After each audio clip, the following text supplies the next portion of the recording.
விடுதலை புலிகளின் தங்கம் புதைக்கப்பட்டுள்ளதாக சந்தேகிக்கப்படும் இடத்தை தோண்ட அனுமதி. ரணில் அரங்கேற்றிய நாடகம் தமிழ் நாடாளுமன்ற உறுப்பினர்கள் ஏமாற்றப்பட்டுள்ளதாக குற்றச்சாட்டு.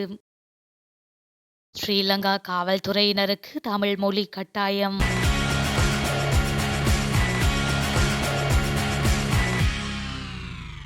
பேச்சுவார்த்தை என்ற நாடகத்திற்கு அழைத்து தமிழ் நாடாளுமன்ற உறுப்பினர்களை ஜனாதிபதி ரணில் விக்ரமசிங்க ஏமாற்றியிருப்பதாக சமூக செயற்பாட்டாளர் ராஜ்குமார் ராஜீவ்காந்த் தெரிவித்துள்ளார்.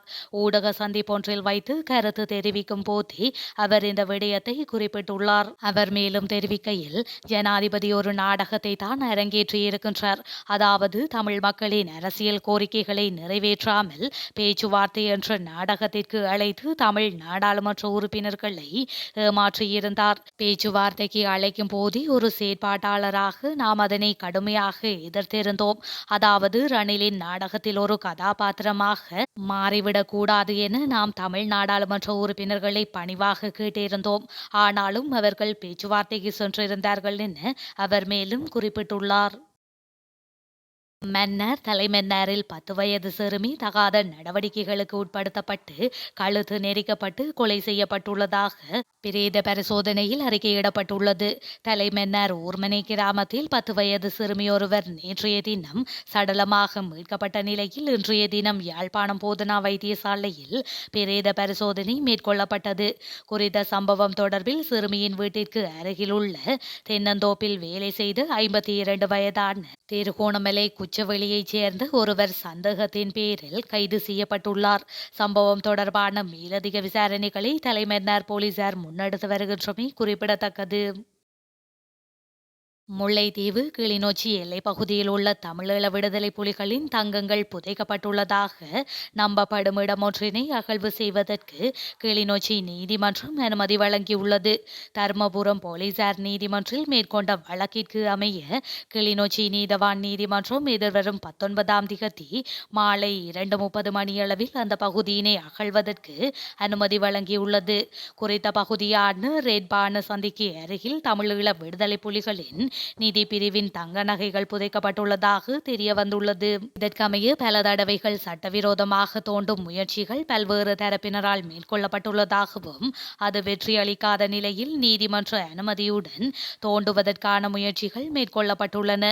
இந்த நிலையிலேயே நீதிமன்றம் இதற்கான உத்தரவினை கடந்த வெள்ளிக்கிழமை அன்று வழங்கியுள்ளது.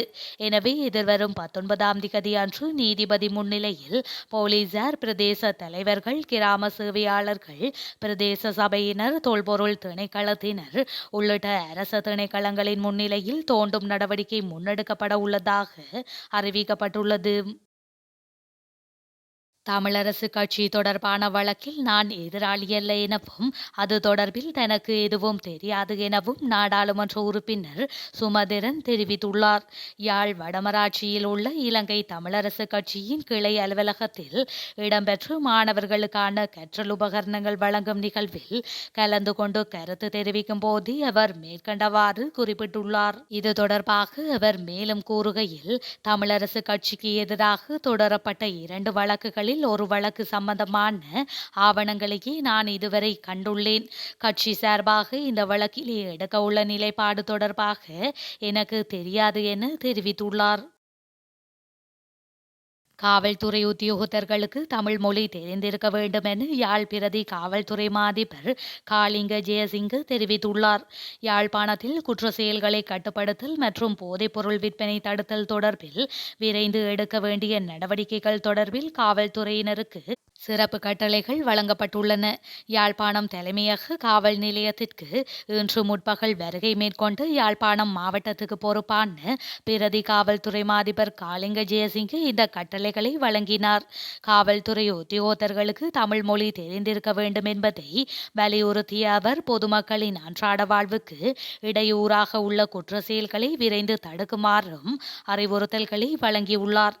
போதைப்பொருள் விற்பனையை தடுத்தல், அதன் பாவனையை முற்றாக ஒழித்தல் போன்ற நடவடிக்கைகளை காவல்துறையினர் எவ்வாறு முன்னெடுக்க வேண்டும் என்ற ஆலோசனைகளையும் பிரதி காவல்துறை மாதிபர் காளிங்க ஜெயசிங்க வழங்கியமை குறிப்பிடத்தக்கது. உங்கள் பாட்டனாரை போன்று நீங்களும் அமைச்சு பதவியை பெற்றுக்கொள்ளுங்கள் என நாடாளுமன்ற உறுப்பினர் கஜேந்திரகுமார் பொன்னம்பலத்திடம் அமைச்சர் டக்ளஸ் தேவானந்தா கூறியுள்ளார். யாழ் மாவட்ட செயலகத்தில் நேற்று இடம்பெற்ற மாவட்ட அபிவிருத்தி கலந்துரையாடலில் கஜேந்திரகுமார் எழுப்பிய கேள்விக்கு பதிலளிக்கும் போதே அவர் இவ்வாறு தெரிவித்துள்ளார். மேலும் இந்திய கடற்தொழிலாளர்களின் அத்துமீறல் தொடர்ந்தும் இடம்பெறுகின்றது என்றும் தடுப்பதற்கு அனைத்து நாடாளுமன்ற உறுப்பினர்களும் ஒத்துழைப்பு வழங்க வேண்டும் எனவும் கோரிக்கை விடுத்துள்ளார். இதன்போது கருத்து தெரிவித்த டக்ளஸ் தேவானந்தா, நான் பலமுறை தமிழ் நாடாளுமன்ற உறுப்பினர்களிடம் தமிழ்நாடு சென்று தமிழக தலைவர்களுடன் கடற்தொழிலாளர் பிரச்சினை தொடர்பில் பேசுவோம் என அழைப்பு விடுத்தேன். சிலர் அதனை மறக்கின்றனர் என்றார். இதன்போது குறுக்கிட்ட நாடாளுமன்ற உறுப்பினர் கஜேந்திரகுமார், நீங்கள் துறை சார்ந்த அமைச்சராக இருக்கின்றீர்கள், உங்களால் பிரச்சினை தீர்க்க முடியாது என்றால் எங்களை ஏன் அழைக்கின்றீர்கள்? உங்களால் கையாள முடியாது என்றால் ஏன் அமைச்சராக இருக்கின்றீர்கள்? பதவியை துறவுங்கள் என்றார். இதன்போது பதிலளித்த டக்ளஸ், இந்த பிரச்சினை இன்று நேற்று ஆரம்பித்தது அல்ல. இந்த பிரச்சினையை ஒருவர் கையாள முடியாது. ராஜதந்திர ரீதியில் தமிழ் நாடாளுமன்ற உறுப்பினர்கள் ஒன்று சேர்ந்து கையாள வேண்டும். நான் பதவி விலகுவதால் குறித்த பிரச்சினை தீரப்போவதாக எனக்கு தெரியவில்லை. உங்கள் பாட்டனார் அரசாங்கத்துடன் இணைந்து அமைச்சு பதவியை ஏற்றது போன்று நீங்களும் ஏற்றால் பிரச்சினைகளுக்கு தீர்வு வழங்க முடியும் என நினைக்கின்றேன் என்று அவர் குறிப்பிட்டுள்ளார். இலங்கையில் தற்போது நடைமுறையில் உள்ள நிறைவேற்று அதிகார அதிபர் முறையை நீக்குவது தொடர்பில் பரவலாக பேசப்பட்டு வரும் நிலையில் குறித்த நடவடிக்கையின் பின்னணியில் முன்னாள் அதிபர் சந்திரிகா பண்டாரநாயக்க குமாரதுங்க இருப்பதாக குற்றம் சாட்டப்பட்டுள்ளது. எனினும் நிறைவேற்று அதிகார அதிபர் முறையை நீக்கும் நடவடிக்கைக்கு தற்போது நாடாளுமன்றில் 3/2 பெரும்பான்மையை பெற்றுக்கொள்ள முடியாத காரணத்தால் குறித்த நடவடிக்கை வெற்றியளிக்காது என தெரிவிக்கப்பட்டுள்ளது. இலங்கையில் இந்த ஆண்டு அதிபர் தேர்தல் நடைபெறவுள்ள நிலையில் நிறைவேற்று அதிகார அதிபர் முறைமை நீக்குவதற்கு முன்னாள் சபாநாயகர் கரு ஜெயசூரியவுடன் இணைந்து முன்னாள் அதிபர் சந்திரிகா பண்டாரநாயக்க குமாரதுங்க நடவடிக்கை எடுத்துள்ளதாக தெரிவிக்கப்பட்டுள்ளது. அமெரிக்க முன்னாள் ஜனாதிபதி டொனால்ட் ட்ரம்பிற்கு 354.9 மில்லியன் அமெரிக்க டாலர் அபராதம் விதிக்கப்பட்டுள்ளது. இதற்கமைய வட்டியுடன் சேர்த்து அவர் குறைந்தது 453.5 மில்லியன் அமெரிக்க டாலர் அபராதம் செலுத்த வேண்டும் என தெரிவிக்கப்பட்டுள்ளது. நியூயார்க்கில் நடந்த சிவில் மோசடி விசாரணைக்கு பின்னரே நீதிபதி இவ்வாறு உத்தரவிட்டுள்ளார். இதேவேளை ட்ரம்பிற்கு நியூயார்க்கில் வர்த்தகம் செய்ய 3 ஆண்டுகளுக்கு தடை விதித்துள்ளது. மேலும் அவரது மகன்களான எரிக் மற்றும் டொனால்டு ஜூனியர் 2 ஆண்டுகளுக்கு இதேபோன்ற தடைகளை பெற்றுள்ளனர்.